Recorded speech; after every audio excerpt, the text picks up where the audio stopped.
Welcome everyone to our advanced gouache techniques and textures demo video. I'm using a piece of Mary Blair's concept art from her work on Cinderella, and it's a monochromatic piece, so I'm just using Viridian, black, and white. And this first coat, so this is going to be the entire background, I'll be painting over top of it. I just want to do one coat, so I'm making it slightly thicker, and I'm using, a slightly larger brush so that I don't have to overwork this area. I've used masking tape to create the dimensions that are almost exactly like the ones from Mary Blair's illustration, so that I can create a replica, right? So I've got my dimensions here and I'm filling in the background. You can tell that I haven't mixed my paint completely because there are some darker patches, but that's okay. A little bit of modeling in this case is good. And now I've created a shade of that same color, so I've just added a little bit of black. If you add white, that's called a tint. And we're getting this dry brush technique by using a dry brush with gouache that has had water added to it. And then it's about pressure. So as I do the brush stroke, if I ease up on the pressure, then I get that lovely dry brush effect at the end of the stroke. And we're going in sort of a gradient here from that lightest Viridian color in the background to more of a black with a little bit of Viridian in it in the foreground. And now I'm painting in our clouds. This is, a gouache that's been watered down a little bit more so that it's smoother when I paint it. I will have to do a second coat. You'll notice though that I'm not outlining the cloud and then filling it in. I'm really allowing the brush to help me create that mark, that shape of the cloud. Instead of, drawing a shape and filling it in, we're sort of focusing more on how can the brush help us create these marks, as opposed to, simple shapes.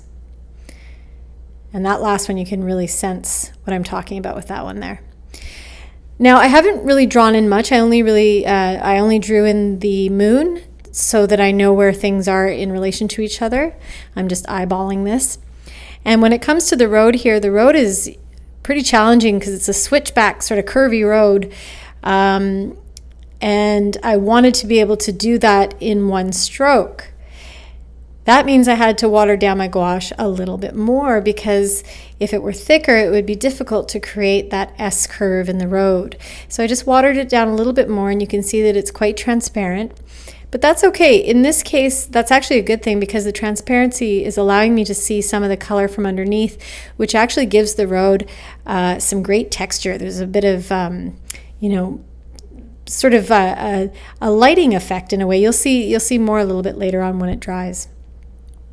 Now, if this were a train, this part would be called the trellis, right? I'm not 100% on that, but anyway, these are the arches that are holding up this road way high above the ground, and you can see they're not perfect, right? Like, I haven't created a perfect perspective here or perfect shapes, and neither did Mary Blair. Now, she was creating concept art, so it was okay if it was really loose and gestural.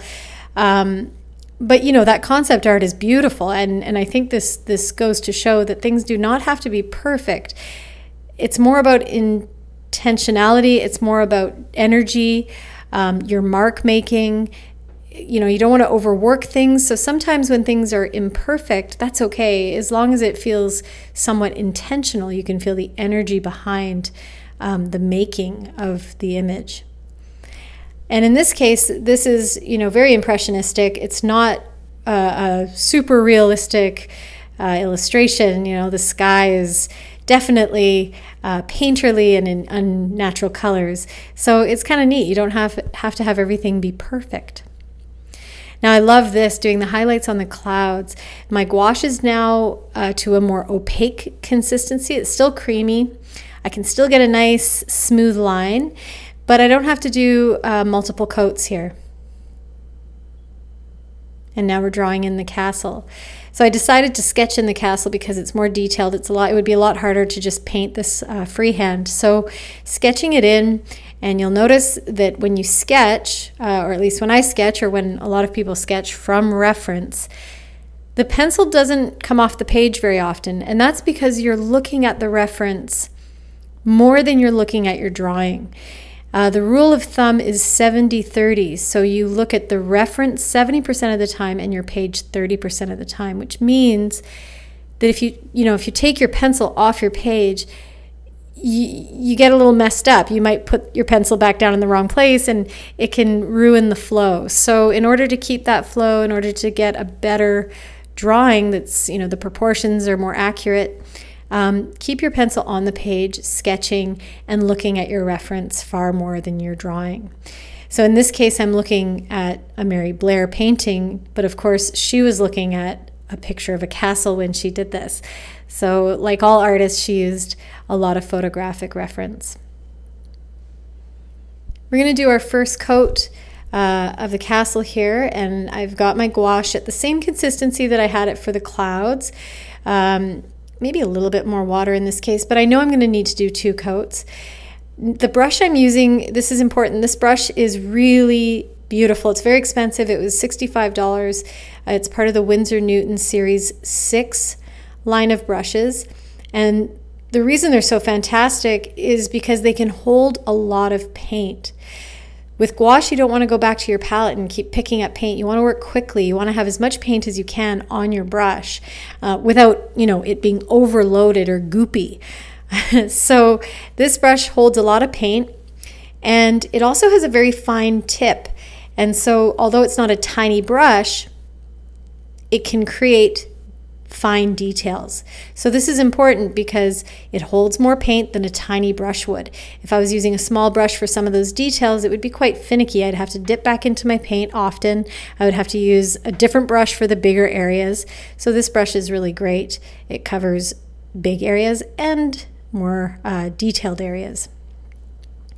Now you might be noticing I'm doing that sort of squeegee thing where I roll my brush at the end, and that helps to push the paint to the tip of my brush. So if I'm doing that, those finer details, it's really nice to have more of the paint at the tip of the brush. You'll also notice, you've probably discovered this when you're using gouache, is that sometimes it looks gloopy, but then it dries more flat. This technique is called Scumbling, and I've just used an old acrylic brush. I was also showing you there an old oil brush. And this technique, you're actually dipping into paint that hasn't been mixed with water, and your brush itself is dry. So it's dry. So dry brush, dry paint, or paint that doesn't have water, and then get some of the excess paint off your brush, and then you just kind of wiggle your hand around. I don't know the technical term, but we do call this scumbling or stumbling, or sometimes there's different words for it, but I call it stumbling. I made a little mistake here, so I'm just trying to pick it up with a brush that has just water on it. Now, if my gouache had completely dried, I wouldn't have been able to do this, but I caught it just in time. If it had dried, I would have had to paint over it with gray paint again, and then did the dry brush technique, the stumbling again. What I'm doing here is I'm creating, or I'm about to start creating more contrast between the bridge, that road, the arches, and the castle itself. I didn't have to do this, but I often, with illustrations, even though I'm copying Mary, I like to create a lot of contrast between the different elements in the composition. In this case, I wanted to create contrast between the road and the castle, so I've made the road a little bit darker.